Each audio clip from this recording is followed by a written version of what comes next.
Hilirisasi nikel ala Jokowi terus sukses pacu pertumbuhan ekonomi, hingga Indonesia jadi pemain utama di industri nikel.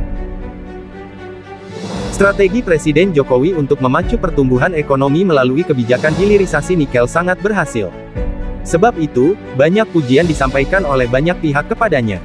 Apalagi kebijakan seperti ini membutuhkan keberanian dari seorang pemimpin.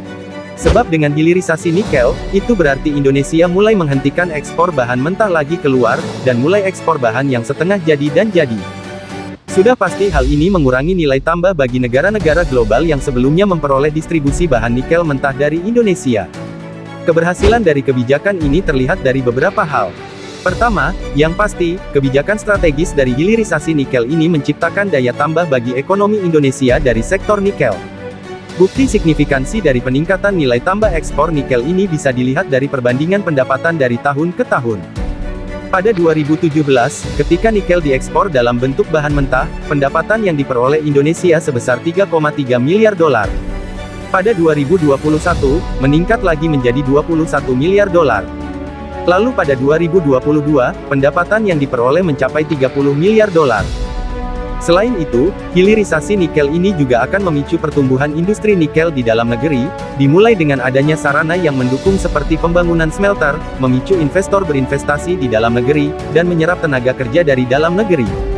Dengan kata lain, kebijakan hilirisasi nikel menghidupkan dan menggenjot aktivitas dan pertumbuhan ekonomi dalam negeri. Kedua, hilirisasi nikel ini menjadikan Indonesia memiliki kesempatan yang lebih besar untuk menjadi pemain utama di dalam industri nikel. Dengan kata lain, Presiden Jokowi berhasil mentransformasi tata kelola ekspor nikel ini dan berdampak pada posisi Indonesia yang tidak lagi sekedar menjadi penonton industri nikel tapi sebagai tuan rumah yang punya kuasa dan kesempatan yang lebih besar untuk memperoleh keuntungan atau nilai tambah yang lebih besar SDA yang dimilikinya.